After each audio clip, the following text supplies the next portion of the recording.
For the third year in a row, Kevin Harvick has won the playoff race at Texas. Jimmy Johnson did that once back in 2012, 2013, 2014, and 2015, actually. So he four-peated it. My bad. I can't count. But it's kind of a weird race, not going to lie. The first, stage, there were 6 cautions. People couldn't control their cars and were spinning and wrecking. Chase Elliott wrecked on lap 9. Corey LaJoie wrecked himself. Brad Keselowski wrecked himself, and at the same time, Ricky Stenhouse Jr. wrecked himself, and then they ended up hitting each other, ending both their days. Who else? Someone else wrecked themselves, but funky race. Jimmy Johnson was, really good. He led 40 laps, and he was in third place. He wrecked himself, didn't get minimum speed, finished 35th. Typical Jimmy Johnson move, at least the last 2 years. That's what it felt like. Man, I was rooting for Jimmy, but he let me down. It's weird. He has such a good car. He has such a good run. Leads a lot of laps, and then he just one small mistake, and he almost had it saved. He barely hits the wall, and it jacks up the suspension. It's whatever. But Stewart-Haas and non-playoff drivers dominated today. Harvick led 118 laps. That was domination. Other than that, it was a non-playoff drivers dominating. I picked Almirola. Almirola led 62 laps, finished second. Suarez led 25 laps, finished third. Logano led a few laps. Bowman led over 10 laps. As I said earlier, Johnson led 40 laps. Boyer led over 30 laps. I mean, playoff drivers did really good in this race, which was really surprising. Lots of different strategies. Tires didn't play a factor at all. Everyone at the last pit stop went fuel only, no tires, which was really weird. But overall, really weird. Point situation, kind of lame. It's like Harvick, Truex in because they won. And then who else? Hamlin. Hamlin spun himself. That's the other one I was forgetting. Hamlin spun himself out. He went airborne a little bit, hit the splitter in the ground. That jacked up his day. He finished 30th.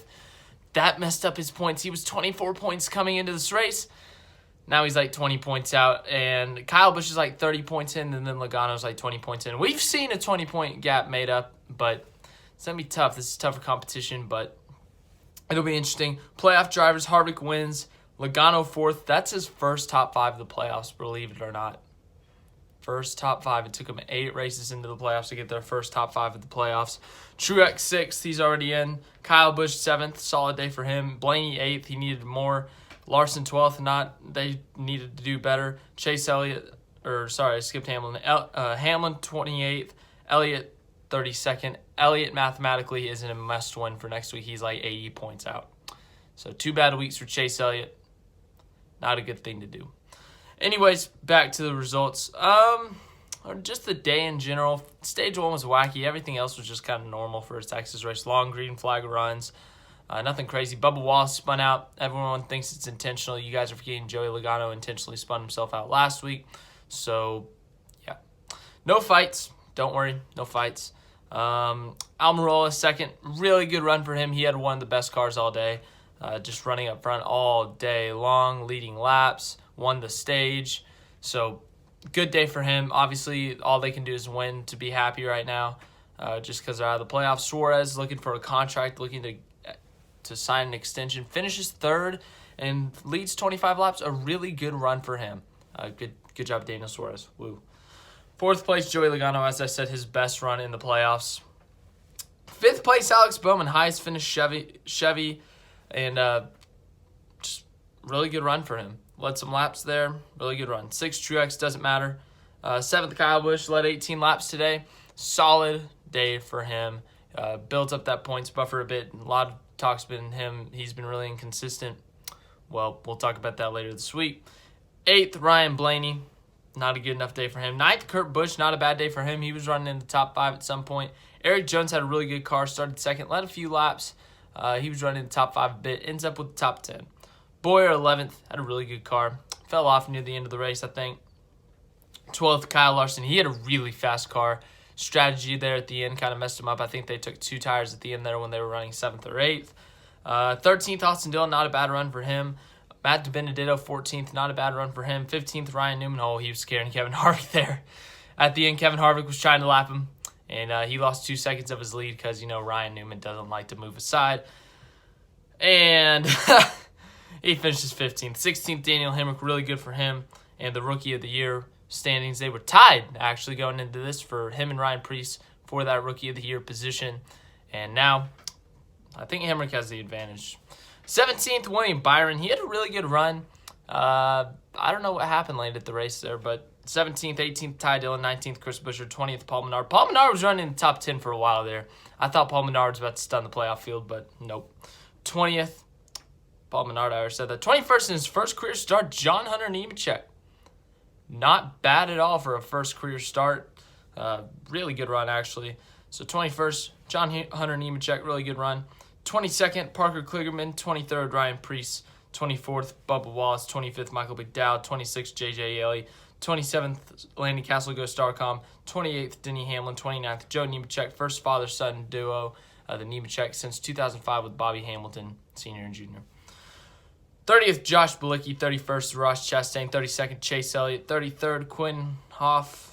34th, Jimmy Johnson. 35th, David Reagan. 36th, Garrett Smithley. 37th, Timmy Hill. Go Timmy. 38th, Corey LaJoie. 39th, Brad Keselowski. 40th, Ricky Stenhouse Jr. As I said, past couple weeks I've had a lot to talk about in these race recaps and stuff. Nothing big. Just not a lot to talk about, honestly. Harvick dominated, basically. Especially that last portion. I think he led every lap except for the pit stop cycles. Almirola had a really good car. Stuart Haas just had a really good day overall. Just 1, 2, 3 finish. Boyer leading laps, finishing 11th. Ford had a really good day. They had the top 4 spots, and they had 5 in the top 10. Yeah. Good day for them. Good day for them. Toyota, not bad. Chevy, they suck today, kind of. But Jimmy just has the worst luck. But next week going into Phoenix will be interesting. Everyone's going to be in desperation mode, most likely needing a win, especially Chase Elliott. Chase Elliott has to win. That's not a question. Denny Hamlin, he could point his way in, but he's going to need Logano to ultra suck, and he's going to have to get some points. Who else? Larson, same situation, and Blaney, same situation. So big points gap. I don't think it'll be that intense next week for points battle and drama-wise, but it could be a fun race at Phoenix. The only way that would make it interesting is if a guy from below the cutoff line wins, but I don't know if that'll happen because Kevin Harvick's really good there. Kyle Busch has been really good there recently. They're both above the cutoff line. Truex if he were to win there, but Elliott ran really good at Phoenix last year. Hamlin's been really fast this year. So Hamlin, who was the championship favorite, he's not looking too hot.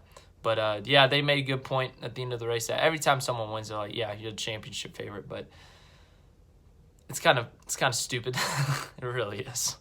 But I've probably said it a couple times, whoever wins is the championship favorite after that race. Well, just stop listening to everyone saying that. So Harvick's not the championship favorite. He might win the championship, don't get me wrong. It's one race, anything could happen.